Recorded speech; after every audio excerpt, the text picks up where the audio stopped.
Hi! Welcome to Queen's Kitchen! So sa mga bago po sa akin channel, please subscribe, like, and hit the bell button to be notified. And sa mga dati na po na subscriber, thank you so much po!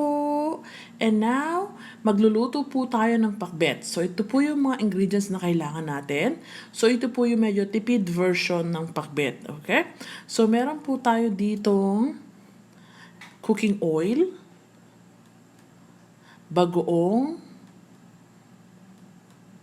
and then meron po tayong bawang, sibuyas, kamatis, chicken cubes or pork cubes, and then meron po tayong water, talong, yung maliliit po na talong yan.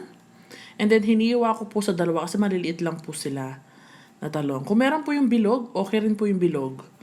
Okay? So, yung kinuha ko po yung maliliit. Kasi yan po yung mga nakikita ko na nilalagay nila. May mga kamag-anak po kasi na galing sa Pangasinan o taga Pangasinan. So, yan po yung ginagamit nila, yung maliliit. And then, meron tayong sitaw. Meron po tayong dahon ng sibuyas. And then, meron din po tayong siling haba o yung pangsigang. So, nilalagyan po nila pampabango. And then, meron tayong okra. And then, sigarilyas. And then, meron tayong kalabasa. Okay? Wala po pala ako nung ampalaya. I'm so sorry, wala po ako nakita. So, meron din po, ito po yung gagamitin ko, wala pong pork kasi medyo mahal. So, kumuha po ako ng chicharon. So, yan po yung gagamitin ko instead na pork. Kasi mahal po nga ngayon. 400 na po ata per kilo. So, yan po ang mga sangkap na kailangan natin sa easy pakbet. And masarap po siya kahit na walang pork. Okay? So, let's start cooking. So, papakita ko po sa inyo yung process. So, papakita ko po yung process kung paano lutuin ang ating pakbet. Yung mura pero masarap. So, let's start! So, ito po. So, ang ginamit ko po ngayon is kawali na malalim. So, yan po. Ilalagay ko yung aking cooking oil. So, yan po yung ginamit ko kasi para mamaya, madali ko po siyang mailuto. So, katulad po ng mga Ilocano, hindi po nila hinahalo ng hinahalo yung dish o yung ulam. So, kinakalog po nila pag nandun na lahat ng gulay. Pero ako, haluin ko po siya ng untis, kakalog-kalogin ko. Kaya ginamit ko po yung ganito. Okay? So, nag-start po ako sa bawang and then sibuyas. Okay? Sweating ko lang po o palabasin ko yung amoy, aroma, and flavor.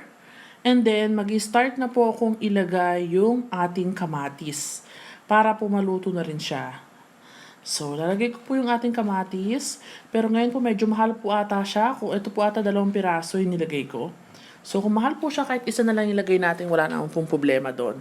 So, bawasan po natin kung medyo mahal. And then, meron po tayong pork cubes.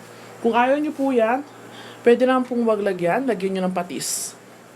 Okay? So, ngayon po haluin ko lang po siya. So, wala po kong gigisa kasi wala naman po akong pork.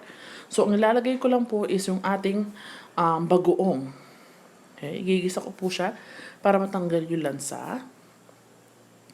And then, ilalagay ko na po ang ating squash or ang ating, what do you call that one in Tagalog? Nakalimutan ko na. Kalabasa. I'm sorry. And then, maglagay po tayo ng tubig. So, hayaan po natin itong maluto. So, hindi naman pong lutong-luto. Maybe half cook. Kasi pag nilagay po natin yung ibang gulay, pag lutong-luto yung ating kalabasa, ma-overcook. So, half cook po siya. And then, start na po natin ilagay yung ibang gulay. So, maybe around 3 to 5 minutes, sine-check-check nyo na lang po yung ating kalabasa. Okay? So, after po nyan, kumukulo na po siya at okay na po yung kalabasa. Na-check ko na po siya kanina. So, almost half cook na po yung ating kalabasa.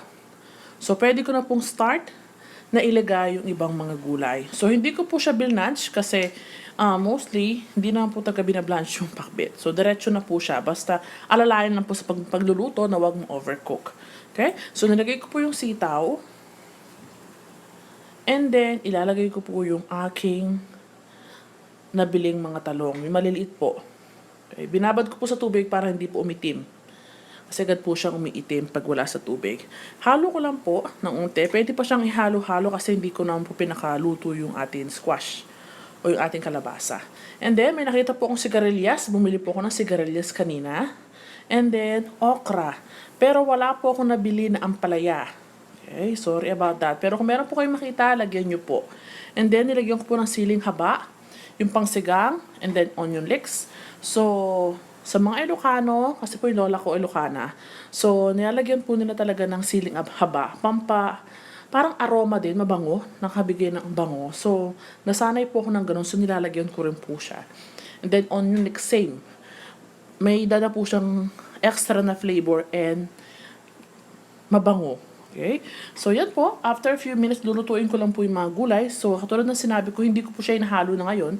So, tinotos ko lang po yung kawali. And then, yan po yung itsura niya. Hindi po siya malulusaw pag tutos natin yung kawali. Hindi ko po mapakita yung toasting ng kawali kasi maliit po yung space ng aking kusina. Maybe the next time pag nakalipat po ako ng station. Okay? And then now, lagay ko na po yung ating chicharon. Kasi wala po tayong baboy na nilagay.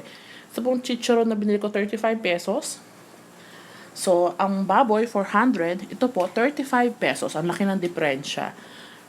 Pero, masarap pa rin naman po. So, hindi ko nilagay lahat kasi pantatoppings ko po yung iba. So, unti lang po yung tinira ko.